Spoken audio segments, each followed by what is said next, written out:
IT Park bubuksan sa bayan ng Tupi. 1,000 mag-aaral sa lungsod ng General Santos nakatanggap ng educational assistance. Public hearing para sa 3 ordinansa isinagawa sa lungsod ng Tacurong. Yan ang ulo ng mga balita sa Soxurgen Headliners.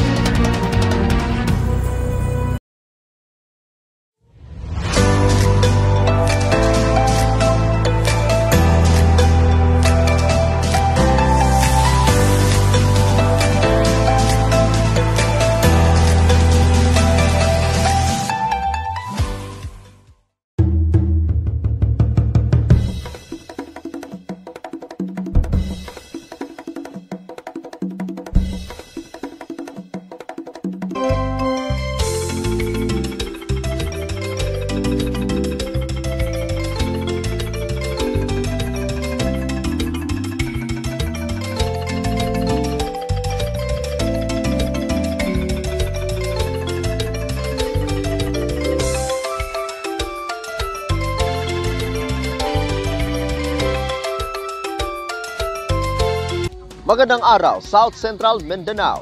Narito na ang mga pangunahing balita sa Soxurgen Headliners ngayong Mayo 7, taon 2024. IT Park bubuksan sa bayan ng Tupi. Narito ang ulat. Magbibigay ng maraming oportunidad sa lalawigan ng South Cotabato, lalo na sa buong rehiyong 12 ang pagbubukas ng Information Technology o IT Park sa bayan ng Tupi. Ito ang inihayag ni South Cotabato Governor Reynaldo S. Tamayo Jr. matapos inanunsyo ni Pangulong Ferdinand R. Marcos Jr. na lilikha ng IT Park sa Tupi sa lalawigan bilang Special Economic Zone. Ayon sa gobernador, ang Tupi IT Park na ipapatayo sa along National Highway, Barangay Poblacion ay makapagbibigay ng maraming oportunidad na trabaho sa larangan ng software development, IT, call centers at iba pang business process outsourcing o BPO. Dagdag pa nito na malaki ang advantage ng ililikhang IT Park sa naturang bayan dahil hindi na kailangan ng iba na pumunta sa mga highly urbanized city para maghanap ng trabaho, lalo na ang mga bagong graduate na may related course sa teknolohiya. Ang hakbang na ito ay simula pa lamang sa mga plano ng gobernador dahil target rin nito na magkaroon ng agro-industrial economic zone sa lalawigan.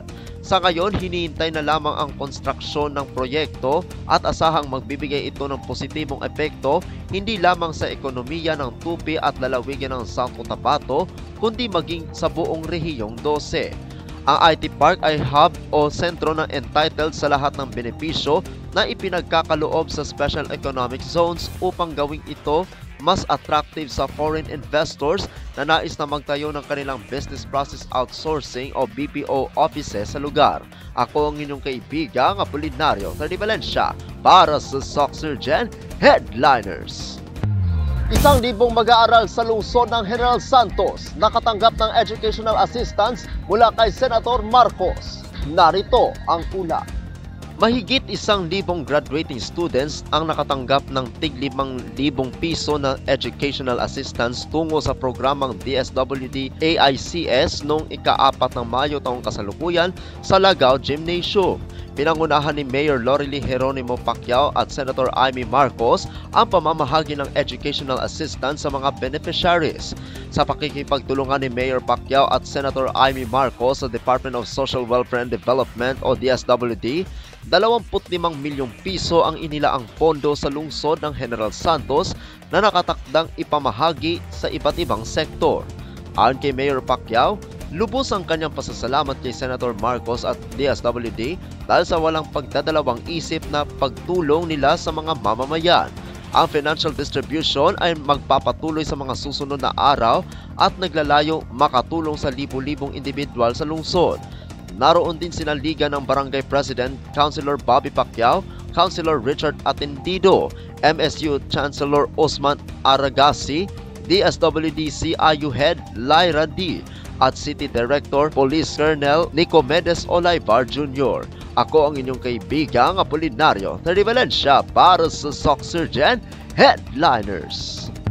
Para sa uling balita, public hearing para sa 3 ordinansa isinagawa sa lungsod ng Tacurong. Narito ang ulat.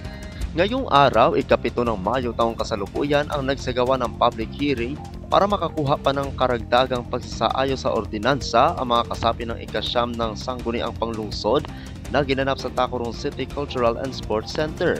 Pinangunahan ni Honorable Geraldine L. Collado, kasapi ng sangguniang panglungsod at chairperson ng SP Committee para sa Labor and Employment, na siya ang sponsor sa Digital Recruitment Promotion Ordinance of the City of Tacurong o ordinansa nagbibigay ng mandato sa mga negosyo sa lungsod ng Tacurong na iparehistro at ipatala ang mga bakanting trabaho sa online job portal ng lungsod. Magkakaroon ng multa sa mga hindi sumunod at inaatasan ng magbigay ng placement report sa Public Employment Service Office o PESO. Ang inisyatibong ito ay nakatanggap ng suporta mula sa City Public Employment Service Office o PESO at sa Department of Labor and Employment Sultan Kudarat Field Office, na ang kabuuang nilalaman nito ay inulat ni PESO Manager Alan S. Freno. Habang si Honorable Bernardino L. Umadhay Jr. nakasapi ng SP at chairperson ng SP Committee para sa Peace and Order, Public Safety and Anti-Drug Abuse, na iprinesenta naman ng dalawang ordinansa, ang pag-amenda sa curfew regulation sa lungsod at ordinansa para sa negosyante. Habang si Honorable Bernardino L. Umadhay Jr. nakasapi ng SP at chairperson ng SP Committee para sa Peace and Order, Public Safety and Anti-Drug Abuse, na iprinesenta naman ng dalawang ordinansa, ang pag-amenda sa curfew regulations sa lungsod at ordinansa para sa negosyo, gumagawa, nagbebenta at namamahagi ng mga uniforme para sa mga kapulisan, militar o ibang law enforcement uniform at accessories na kailangan kumuha ng Certificate of Conformity, at multa sa mga hindi sumunod. Ang ordinansang ito ay suportado ng mga pulis at mga kawani ng militar sa lungsod na ikinatawa ni PNP Chief of Police Lieutenant Colonel Brian Bernardino at Second Lieutenant Joffer John Daginotan ng Joint Task Force Talacudo.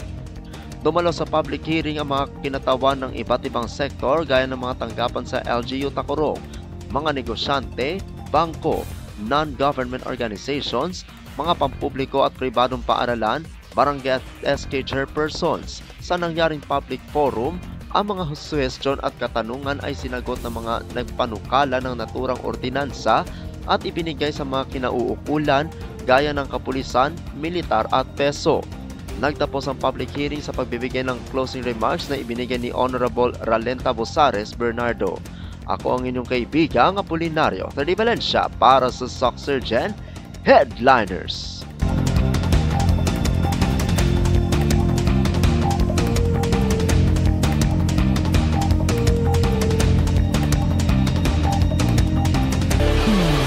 Atin ang kabuuan mga balita sa araw nito.